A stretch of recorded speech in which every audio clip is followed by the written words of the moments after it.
Hello and welcome back to my videos. Right now I am sitting in the John Venezia Community Park, which is located in the Briargate area. And so today I wanted to show you some parts of the neighborhood of Briargate. You hear that word a lot anytime you probably Google living in Colorado Springs. What are the communities? What are the schools? You're going to hear a lot about Briargate.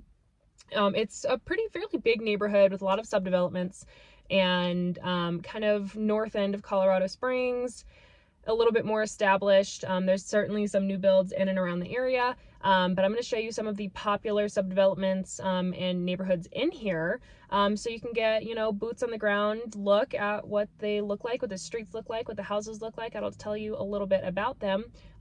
Something very fun and interesting that I thought was actually, because I drove through already, is very interesting is when you're moving to somewhere, especially if you're moving from a warm climate, we will kind of tell you north facing driveways are a thing. So if you are not familiar with shoveling snow off of your driveway, off of your walking path to your mailbox, this video is going to be a good example, because you're going to see the difference between either side of the street. As we're driving through these houses, you'll see snow built up in banks from being shoveled and plowed on one side, and certainly more kind of holding snow, not melting, and the other side of the street being completely grassy and sunny and clear. So I thought that was a pretty good example of know if that's a priority to you, if you're going to move to a state that has lots of sun but snows from a warmer climate. If you have a north facing driveway, you're probably going to get more snow and you'll have a little bit more shoveling to do. But yeah, so in the Briargate area, all of these communities are super close to shopping. You're close to the highway I-25. You are close to a major roadway called Powers, which goes all the way down up into Monument and down to Peterson Space Force Base, as well as the Army Base, Fort Carson. So kind of a miniature version of the highway. You can go up and down Colorado Springs on Powers. You can go up and down Colorado Springs on I-25, all the way up to Denver. So you're super nice central location in any of these neighborhoods. You have tons of shopping options. Of course, you have the promenade shops at Briargate, which is right around the corner. Places to eat as well. You're right. There's so many places to eat up in Interquest. You're like a stone's throw away from Interquest. Really anything, super centralized, ideal location, really cute neighborhoods, lots of parks, walking trails, super community driven. So the first community that I'm going to show you is Charleston Place, which is always so fun for me if I'm working in that area, because all of the street names are super nostalgic for me, because like I said, I'm originally from Charleston. So that's always fun. Prices right now in this community are looking anywhere from the high 4s to the low 600,000. Of course, depending on the property itself. The ages of these homes are anywhere from the kind of late 90s to the early 2000s, and there is no HOA fees for this community. So next we are looking at Windjammer, which is right across the street from Charleston Place. This is a slightly older community, so the homes you're seeing in here are going to be closer to the early to mid 80s. Prices pretty similar to Charleston Place, maybe a little bit lower 400s up to about 600,000. There is an HOA in this community, and it is about $100 every quarter. You're looking at about $400 every year. Mostly covers trash and of course covenant enforcement.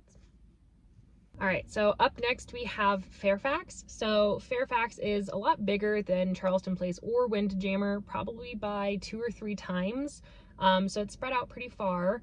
And homes here also have a little bit more range. You're looking at anywhere from the mid to late 80s into the late 90s.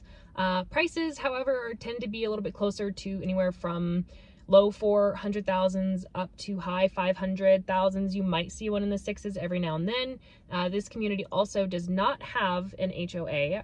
However, I do think it's important to kind of distinguish between a community that has an HOA or a community that might not have the HOA but does have covenants. And covenants are not a fee that you're going to pay every year, but they do stop you from, say, building a tiny home in your backyard. They will not, however, stop you from painting your house pink. So Fairfax is a covenant protected community, but there are no HOAs or HOA fees that you're going to be paying. So almost done, but not quite. We have one more after this. We are looking at Gatehouse Village in Briargate.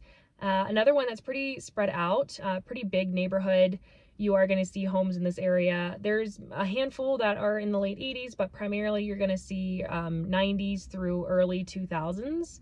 The prices in this area are a little bit, you'll see more in the 600,000s in this neighborhood that have sold in the last 6 months or so, primarily around the 5s. You do see some in the mid to high 4s also. So again, kind of spread out, pretty eclectic. This is another community that doesn't have an HOA. So you're going to see a variety of upgrades, a little bit more diversity, and the kind of aesthetic kind of style of the homes that you're going to see.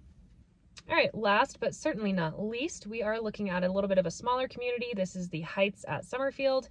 You're going to see more homes on the larger side, more car garages, and tend to be built more in the really kind of tighter area of like 2000 to 2004 maybe, a little bit tighter there, and looking anywhere from the mid 6s to mid 700,000s.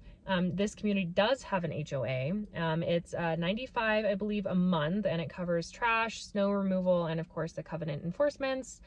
Super cute, nice area. You're going to see a lot more brick incorporated into this community. We don't see a ton of like brick homes in anything that's not like new custom built. So definitely a quality that I do enjoy in the Heights at Summerfield.